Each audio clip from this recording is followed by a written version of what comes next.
నమో భగవతే వాసుదేవాయ. శ్రీ మహావిష్ణువుకి విష్ణు సహస్రనామాలలో సంక్షిప్త అనే నామం ఉంది. సంక్షిప్తము అంటే విస్తారమైన విషయాన్ని కుదించడము లేక సూక్ష్మతరం చెయ్యడము అని అర్థము.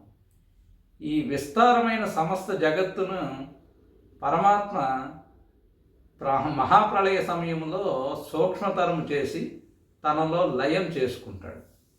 అలాగే ప్రాపంచిక విషయ అనురక్తితో జీవించే వారికి వారి కర్మానుసరణము పునర్జన్మ ఈ భూమిపై మళ్ళీ లభించేటట్లు చేసి తనను చేరుకునే మార్గాన్ని పరిమితం చేస్తాడు.